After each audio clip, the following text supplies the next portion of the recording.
Welcome to ప్రజా television news బులెటిన్లో ముందుగా హెడ్లైన్స్. రైతులకు ఇబ్బందులు లేకుండా ధాన్యం కొనుగోలు నిర్వహించాలి. కలెక్టర్ చాహర్ బాజ్పాయ్.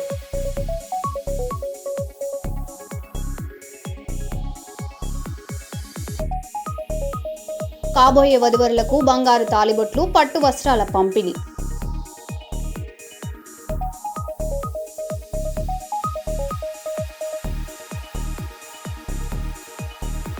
ప్రభుత్వ విద్యా సంస్థల బలోపేతానికి స్థానిక ప్రజాప్రతినిధులు భాగస్వాములు కావాలి.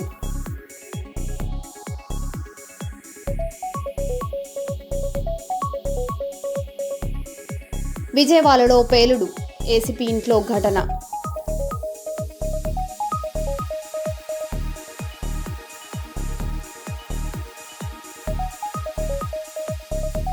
పదో తరగతి ప్రతిభావంతుల విద్యార్థులకు ఎమ్మెల్యే సన్మానం.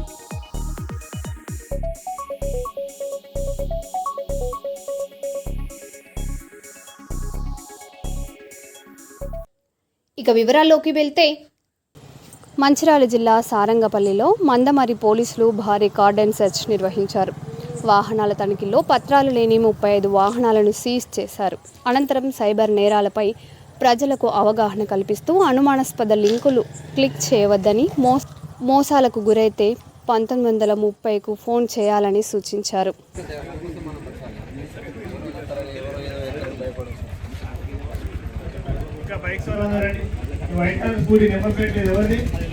ఎలక్ట్రికల్ సార్, ఎలక్ట్రికల్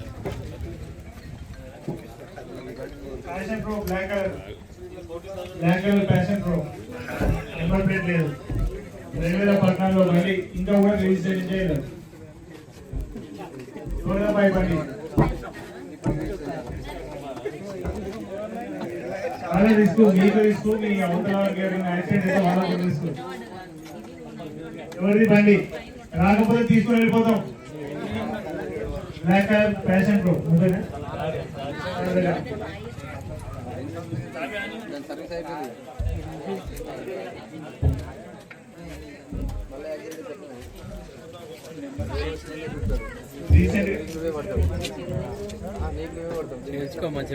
తర్వాత రెండోది, దానికి సంబంధించిన డాక్యుమెంట్స్ అన్నీ మనం కలిగి ఉండాలా. ఎందుకంటే మనం అందరం రైతులము, నైట్ డేనో ఎప్పుడంటే అప్పుడు చెల్లెల కట్టి పోతాం. కుక్కలో, అడవి పందులు ఏదో ఒకటి అడ్డం వస్తాయి. మనం సడన్గా కింద పడ్డా కూడా ఏదైనా ఇంజూర్ అయినా మనకు ఇన్సూరెన్స్ క్లెయిమ్ కావాలంటే ఇన్సూరెన్స్ చేయించుకుంటేనే ఇన్సూరెన్స్ వస్తుంది. లేదు అంటే నువ్వు అనవసరంగా మంచిర్యాల జిల్లా దండేపల్లి మండలంలోని మొక్కజొన్న కొనుగోలు కేంద్రాలను బీజేపీ నేత రఘునాథ్ వేరబెల్లి సందర్శించారు.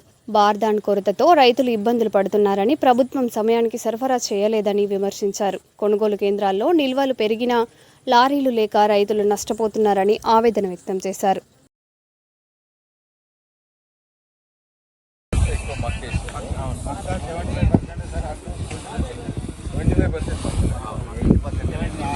కటింగ్ పెడతారు.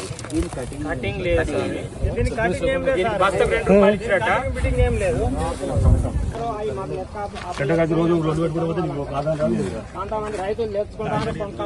వాళ్ళు సొంతగా తెచ్చుకుంటారు కానీ గవర్నమెంట్ వాళ్ళు సొంతగా గవర్నమెంట్ నుంచి వస్తలేదు. బాగా ఎన్ని రోజులైంది ఇవన్నీ మీరు గవర్నమెంట్ నుంచి కూడా వచ్చింది కదా. వెంకటేష్ వెళ్ళిపోయినా, అసలు లారీ ఒకటే నచ్చింది. ఎన్ని లారీలు కావాలి మనకి? మొత్తం పోవాలంటే 30 లారీలు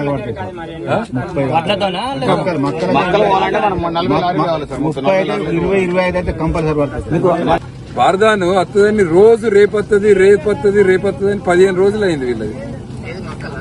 మక్కలు ఇప్పుడు వస్తుంది సార్.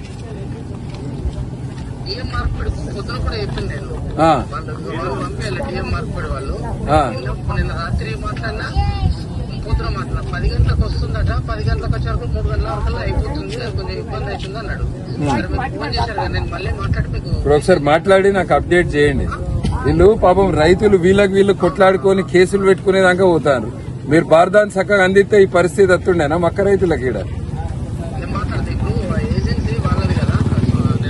మాట్లాడి చెప్పండి. కంపల్సరీ ఇంకే ఇవ్వాలి, లేకపోతే నేను కలెక్టర్ ఫిర్యాదు చేస్తాను. 15 రోజులు దిగలే సార్, పోయిన సంవత్సరం నా లోడు 15 రోజులు దిగలేదు. వాళ్ళ బస్తాకి 5 కిలోల చొప్పున కడి చేస్తామంటే అటు కొట్లాడి ఇటు కొట్లాడి బస్తా 2 కిలోల చొప్పున కడి చేసుకొని ఏం చేస్తారు? 15 రోజులు దించుకోకపోయినా అడుగు తానే ఉన్నాడు, వాళ్ళ తమ్ముడే ఉన్నాడు, అలా తమ్ముడు నాదే పుస్తకం వాళ్ళకి చూపించిన కూడా చూపించలేదు. అడుగు మరి ఇదే మొఖం 15 రోజులు దిగలే లోడు. రసీదు ఇవ్వద్దని రైస్ మిల్లు చెప్పిన నీకు, మరి నీకెందుకే బాధ? నువ్వు 41 చొప్పున జోకిలో ఇచ్చే రసీదు. మాకు ఖచ్చితంగా బారదాని కావాలి. ఈ మక్కలు తూర్పాల పట్టిస్తారు, అడ్డు తూర్పాల పట్టిస్తారు. ఏలాంటిగా మీరైతే చూసిర్రు, ఈ మా పంట గురించి చూసిర్రు, ఆడ మక్కలు చూసిర్రు, అడ్లు చూసిర్రు. ఇంకొకటి ఏంటంటే మాకు బారదాని ఖచ్చితంగా బారదాని కావాలి, మాకు లారీలు కావాలి. ఈ జోకినాక ఎంబడే రసీదు కావాలి. ఇక్కడ దండపల్లి మండలము మాకులపేట ఈ సెంటర్లో, మక్కల సెంటర్లో ముఖ్యంగా బార్దాన్ లేకుండా ప్రభుత్వము రైతులను ఇబ్బంది పెడుతోంది. రైతులు పాపము ప్రైవేట్ల బార్దాను 1000 రూపాయలు ఖర్చు పెట్టి కొనుకొచ్చుకుంటారు. బార్దాను కరెక్ట్ సమయానికి ఇస్తే ఈ సమస్య వచ్చేది కాదు. మొక్కజొన్న రైతులు ఈసారి ఈ ప్రాంతంలో ఎక్కువ మొక్కజొన్న వేసారు.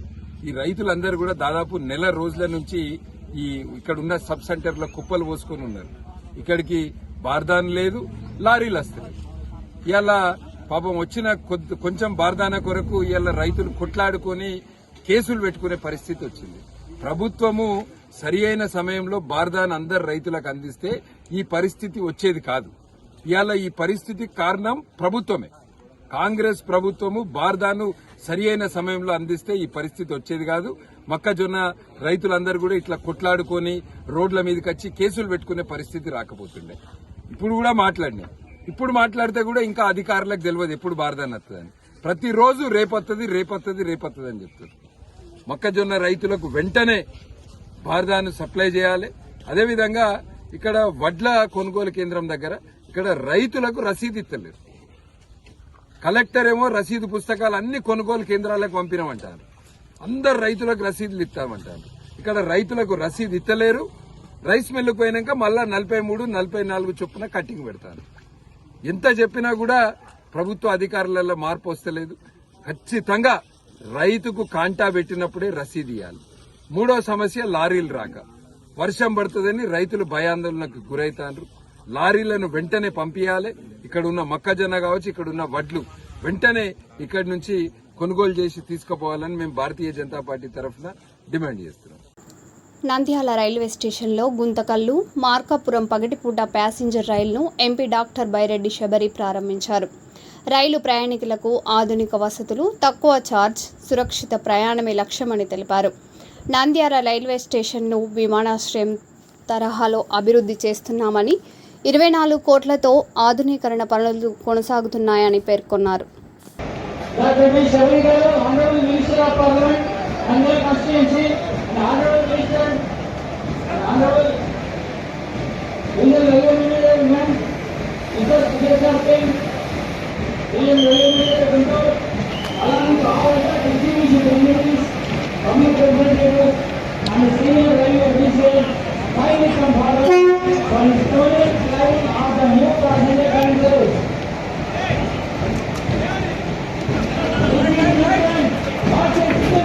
Step towards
హనుమకొండలో బీఆర్ఎస్ నాయకుడు ఏనుగుల రాకేష్ రెడ్డి మీడియా సమావేశంలో కేంద్ర మంత్రి బండి సంజయ్ కుమార్పై నమోదైన ఫోక్సో కేసు అంశంపై స్పందించారు. కేసులో ఇప్పటి వరకు కఠిన చర్యలు లేకపోవడం అనుమానాలకు తావిస్తుందన్నారు. మహిళా సంఘాలు, రాజకీయ పార్టీలు స్పందించాలని ఆయన డిమాండ్ చేశారు. మా బీఆర్ఎస్ పార్టీ పత్రికా సమావేశాన్ని కవర్ చేయడానికి వచ్చేసినటువంటి ప్రింట్ మరియు ఎలక్ట్రానిక్ మీడియా మిత్రులకు అందరికీ పేరు పేరుగా నమస్కారం. మిత్రులారా, గత 4 రోజుల నుండి ఈ రాష్ట్రంలో ఏ ఇద్దరు కలిసినా కూడా ఒకటే చర్చ జరుగుతుంది. చట్టం అనేది ఉన్నోడికి చుట్టము, లేనోడికి పరాయిగా, అధికారం చేతిలో ఉంటే పోస్కో చట్టంలో నిందితుడిగా ఉన్నటువంటి అతన్ని కూడా కాపాడవచ్చు, వలసినోడికి పనిచేసినట్టు వర్కోడికి ప్రభుత్వాలు పనిచేయవు అన్న చందంగా ఈరోజు ప్రజలు మాట్లాడుకుంటున్నారు. ప్రజా జీవితంలో ఉన్నటువంటి వాళ్ళు పారదర్శకంగా ఉన్నారు. ముఖ్యంగా చట్టాలను అమలు చేసే స్థాయిలో ఉన్నటువంటి వాళ్ళు మరింత పారదర్శకంగా ఉన్నారు. మీ అందరికీ తెలుసు, కేంద్ర హోంశాఖ సహాయ మంత్రి కుమారుడు బండి భగీరథ్ మీద ఇటీవల పోక్సో చట్టం కింద ఒక కేసు నమోదైంది. దురదృష్టకరమైనటువంటి విషయం ఏంటంటే, ఈ రాష్ట్రంలో ఒక అమ్మాయి మీద పోక్సో చట్టం కింద కేసు నమోదైతే ఒక బీఆర్ఎస్ పార్టీ తప్ప దేశవ్యాప్తంగా సైద్ధాంతికంగా బీజేపీకి బద్ధ శత్రువు అయినటువంటి కాంగ్రెస్ పార్టీ సైతం, దాంట్లో ఈవెన్ కమ్యూనిస్టులు, ఎందుకంటే కాంగ్రెస్ పార్టీతోనే పొత్తు ఉంది కాబట్టి రేవంత్ రెడ్డి గారు వాళ్ళ నోయలు కూడా పోయించారు. ఎవరు కూడా స్పందించలేదు. ఎవరు కూడా ఇప్పటివరకు స్పందించలేదు. ప్రధాన మీడియా ఛానల్, ప్రజా సంఘాల వాళ్ళు, మహిళా సంఘాల నాయకురాళ్ళు, మహిళా హక్కుల నేతలు, బీజేపీలో ఉన్నటువంటి ప్రశ్నించే గొంతులు, సోకాళ్ళు మేధావులు, విశ్లేషకులు ఇప్పటి వరకు కూడా నోరు మెదపడం లేదు. కాకపోతే బహిరంగ సభల్లో, టీవీ ఛానళ్ళ చట్టం ఎవరికి చుట్టం కాదు, చట్టం తన పని తను చేసుకుపోవాలని చెప్పేసి ఈరోజు స్టేట్మెంట్ ఇస్తూ ఉన్నారు. చాలా దురదృష్టకరం. 11 ఏళ్ళు భారతీయ జనతా పార్టీలో పనిచేసినటువంటి ఒక కార్యకర్తగా, ఇదే బండి సంజయ్ గారితోనే సన్నిహితంగా మెలిగినటువంటి ఒక వ్యక్తిగా ఈరోజు బీఆర్ఎస్ పార్టీ ఆదేశాల అనుసారంగా పనిచేసేటువంటి ఒక క్రమశిక్షణ కలిగినటువంటి కార్యకర్తగా, ముఖ్యంగా ఒక బాధ్యత కలిగినటువంటి ఒక పౌరుడిగా ఈరోజు ఈ అంశం పట్ల నేను స్పందిస్తూ ఉన్నాను. బండి సంజయ్ గారు, నేను ఇద్దరం కూడా భారతీయ జనతా పార్టీలో ఒకే సమయంలో అధికార ప్రతినిధులు పనిచేసి చాలా మంది తెలిసే విషయం. సరే, వారి అదృష్టం బాగుండి వారు రాష్ట్ర అధ్యక్షులైన, దాని తర్వాత ఈ తొక్కుడు బిళ్ళ ఆటలో బాగా ఆడి ఆయన ఎంపీ అయ్యిండు, కేంద్ర మంత్రి అయ్యిండు. దాని తర్వాత ఏం జరిగిందో మీ అందరికీ కూడా తెలుసు. వాస్తవానికి వాజ్పేయి గారు ఆనాడు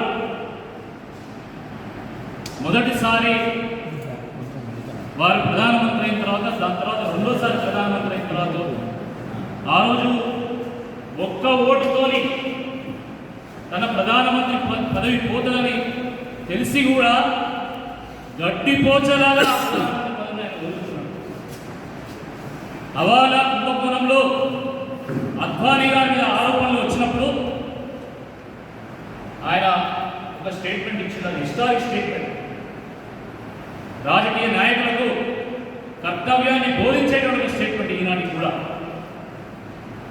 అబాల కుంభకోణంలో నా మీద ఆరోపణ వచ్చింది కదా, నేను నిర్దోషినని రుజువయ్యేంత వరకు ఈ పార్లమెంట్లో అడుగుపెట్టాలని శపథం చేసి తాను నిజంగా నిర్దోషి అయిన తర్వాతనే మళ్ళీ లోక్సభలో అడుగుపెట్టినటువంటి నాయకుడు కలిగినటువంటి పార్టీ భారతీయ జనతా పార్టీ. కేవలం అది మాత్రమే కాదు, పార్టీ ఫండ్ విషయంలో ఒక 10,000 రూపాయల విషయంలో వివాదం చెలరేగితే జాతీయ అధ్యక్షుడైనటువంటి బంగారు లక్ష్మి గారు ఆ రోజు రాజీనామా చేసిండు.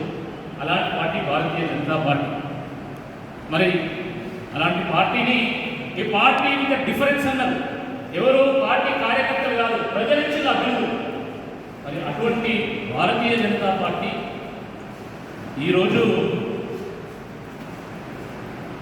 ఎంతకు దిగజారిపోయిందంటే కేంద్ర హోంశాఖ సహాయ మంత్రి కుమారుడు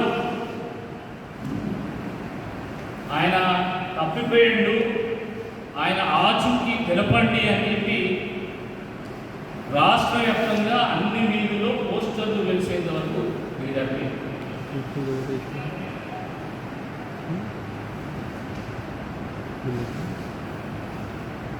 ఇది వాస్తవానికి చాలామంది వాళ్ళ పార్టీ కార్యకర్తలు కూడా దూషించడం లేదు. నాకున్నటువంటి మిత్రులు చెప్తున్నటువంటి విషయం నేను చెప్తున్నాను. కొందరైతే పార్టీ వేరు, పని వేరు, తండ్రి వేరు, కొడుకు వేరు అని మాట్లాడుతున్నారు. బండి సంజయ్ గారు కూడా జాతీయ ప్రధాన కార్యదర్శి. కాబట్టి పార్టీ వేరు, పని వేరు, ఈ అంశం వేరు, మాకు సంబంధం లేదు అని చెప్పడానికి వీలు ఉండదని చెప్పి సందర్భంగా నేను గుర్తిస్తాను. సంఘటన జరిగిందని ఆ అమ్మాయి వాళ్ళ తల్లిదండ్రులు, వాళ్ళ ఆప్తులు వచ్చి పోలీస్ స్టేషన్లో కేసు పెట్టేటువంటి ప్రయత్నం చేశారు. ఆ కేసు పెట్టినటువంటి సమయంలో సుమారు 8 గంటల పాటు వాళ్ళని పోలీస్ స్టేషన్లో పోలీసులు వెయిట్ చేయించారు. అనేక సందర్భాల్లో వాళ్ళు కేసు పెట్టే ప్రయత్నం చేసినా కూడా ఫలితం లేకుండా పోయింది. చివరకు వాళ్ళని వేడి చేయించి అదే సమయంలో కరీంనగర్లో భగీరథ తరఫున ఒక కేసు నమోదు చేయించి ఇక్కడ కూడా ఒక కేసు నమోదు చేయించి చెప్తున్నటువంటి అంశం ఏంటంటే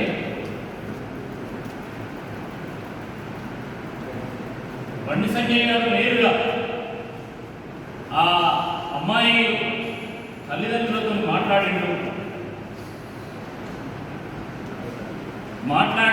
నేను వెనక్కి తీసుకోవాల్సిందిగా కోరాయని కూడా వార్తలు వస్తున్నాయి. దాంట్లో వాస్తవం ఎంతుందో బండి సంజయ్ గారికి చెప్పాలి. ఆయన నిజంగా అబ్బాయి ఏమైనా తప్పు చేసినా లేదా అనేది కూడా ఇప్పటివరకు ఎవరికి తెలియదు. ఆరోపణలు వస్తున్నాయి. నిజంగా ఆరోపణ మాత్రమేనా? నిజంగా ఆరోపణ అయితే మరి పోక్సో కేసు ఎందుకు పెట్టింది? నిజంగా తను తప్పు చేయలేదని అనుకుందాం. తప్పు చేయలేనప్పుడు without a prime ఆఫీసీ evidence how can the Telangana police register A case? ఇది ఈ ప్రశ్న అందరి పిల్లలలో ఉన్నది. విజయవాడ మఠపటలంకలంలోని ఓ అపార్ట్మెంట్లో భారీ పేలుడు సంభవించింది. ఏసీపీ సత్యానందం ఇంట్లో ఏసీ కంప్రెషర్ పేలడంతో గ్యాస్ సిలిండర్ కూడా పేలినట్లు సమాచారం. ఈ ఘటనలో పక్క అపార్ట్మెంట్కు చెందిన బొత్తిపాటి శ్రీనివాసరావు తీవ్రంగా గాయపడి ఆసుపత్రిలో చికిత్స పొందుతున్నారు. ఘటనపై పోలీసులు దర్యాప్తు చేపట్టారు.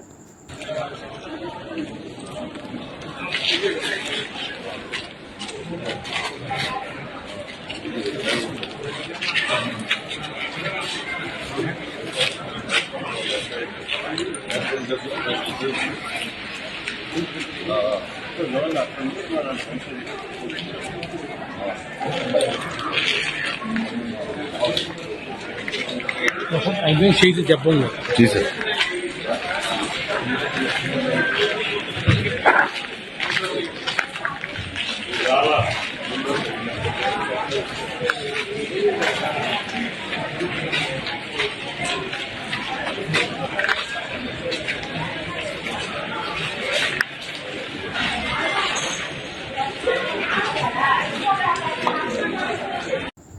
కర్నూలు కల్లూరు మండలం బళ్ళారి చౌరస్తాలోని గురు రాఘవేంద్ర నగర్లో ఐ స్కూల్ ఇంటర్నేషనల్ స్కూల్ను మాన్యం ఎమ్మెల్యే గౌరు చరితారెడ్డి ప్రారంభించారు. చిన్నప్పటి నుంచి పిల్లలకు నాణ్యమైన విద్య అందించడం ఆనందంగా ఉందని ఎమ్మెల్యే తెలిపారు. ఇంటర్నేషనల్ విధానంలో విద్యా బోధన అందిస్తున్నామని స్కూల్ ప్రిన్సిపల్ స్వాతి పేర్కొన్నారు.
తీసుకున్న పక్కపడి 10 ఫోటో కొడతారా రోజు తీసుకోకూడదు ఇంకా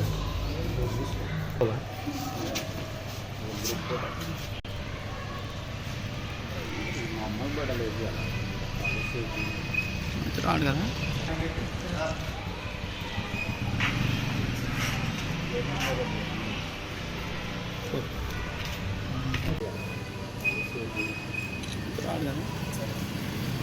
కర్నూలులో ఫస్ట్ టైం మేము ప్లే స్కూల్ ఇంట్రడ్యూస్ చేస్తున్నాం, హై స్కూల్ ఎడ్యుమేటా అనేది. హై స్కూల్ ఎడ్యుమేటా వచ్చేసి నోయిడాలో మెయిన్ బ్రాంచ్ ఉంది. ఇది 1000+ సిటీస్లో ఉంది, ఇంకా 33 స్టేట్స్లో ఉంది. వై హై స్కూల్ ఎడ్యుమేటా అని అంటే రియల్ యాక్టివిటీ బేస్డ్ లెర్నింగ్ ఉంటుంది. ఇక్కడ పిల్లలు స్ట్రెస్ఫుల్ ఫీల్ అవ్వకుండా నార్మల్గా ప్లే ఏరియాలో ఎలా అయితే ఆడుతూ పాడుతూ వాళ్ళు నేర్చుకుంటారో అలాగే మొత్తం స్టడీస్ కూడా అలాగే ఉంటాయి వాళ్ళకి. సో ఎక్కువ స్ట్రెస్ ఉండకుండా ఫీల్ అవ్వాలి పిల్లలు అనే ఉద్దేశంతో ఈ కాన్సెప్ట్ ఏంటంటే IITIM స్టూడెంట్స్ డిజైన్ చేశారు హై స్కూల్ ఎడ్యుమేటా కరిక్యులం అంతా. వీళ్ళు Singapore and Finland based curriculum follow అవుతారు. మెయిన్గా మనం ఈ స్కూల్ ఎంచుకోవడానికి రీజనే అది. IITIM స్టాండర్డ్స్లో అంటే అనుకోవచ్చు ఎవరైనా IITIM స్టాండర్డ్స్ అంటున్నారు మరి ఎక్కువ ఉంటుందేమో పిల్లలకి స్ట్రెస్ అనేసి. అలా ఏం కాదు, వాళ్ళ వేలో ఎలా పిల్లలకి ఈజీగా అర్థమవుతుంది అనేసి వాళ్ళు డిజైన్ కాన్సెప్ట్ చేశారు. కాన్సెప్ట్ నెంబర్ 76 అండి. అడ్మిట్ అవుతున్నాయి. మీరు వచ్చి విజిట్ చేయండి ఫస్ట్ స్కూల్ ఎలా ఉంది, కరిక్యులం ఏంటి అనేది మీరు అంతా చూసిన తర్వాతనే మీకు నచ్చితేనే మీ పిల్లల్ని మా స్కూల్లో జాయిన్ చేయండి. ఇంట్రడ్యూస్ చేయడం జరిగింది. ఈ స్కూల్ యాక్చువల్లీ 1000+ బ్రాంచెస్ ఉన్నాయి అండ్ 1000+ సిటీస్లో ఉంది. ఈవెన్ ఇన్ కర్నూలులో ఒక్క బ్రాంచ్ కూడా అవైలబుల్ లేదు. So that we are introducing first time Edumeta in Kurnool. So high school Edumeta ఎందుకు ప్రత్యేకం అంటే లైక్ స్టూడెంట్స్ అందరూ స్ట్రెస్ ఫీల్ అయ్యి లైక్ మీకు అందరికీ తెలుసు ఈ రోజుల్లో స్కూల్స్ ఎలా ఉన్నాయి అంటే లైక్ స్కూల్లో జాయిన్ అవ్వగానే వాళ్ళు IIT గురించి మాట్లాడతారు. చిన్న పిల్లలు చిన్న ఏజ్లోనే పెద్దగా స్ట్రెస్ ఇచ్చేసి పిల్లలందరినీ స్ట్రెస్ ఫీల్ అయ్యేలా చేస్తున్నారు. High school Edumeta is like different from other schools. Like ఇక్కడ ప్లే చేస్తూ పిల్లలు చదువుకోవడానికి వీలుగా డిజైన్ చేయబడిన కాన్సెప్ట్ అన్నమాట ఇది. సో జస్ట్ విజిట్ ఆ స్కూల్ ఒకసారి ఫస్ట్ విజిట్ చేయండి. లైక్ పేరెంట్స్ ఫస్ట్ నాలెడ్జ్ తీసుకోండి స్కూల్ గురించి, దెన్ అప్పుడు అడ్మిషన్స్ తీసుకోవచ్చు. Thank you so much. Good day madam. Jayashree school and Guru Raghavendra Nagar కర్నూలులో ఫస్ట్ టైం ఇంట్రడ్యూస్ చేస్తున్నామండి. ఒకసారి అందరూ విజిట్ చేసి స్కూల్ని గ్రాండ్ సక్సెస్ఫుల్ చేయాలని కోరుతున్నాం. Thank you so much. మరో బులెటిన్లో మళ్ళీ కలుద్దాం. Stay tune.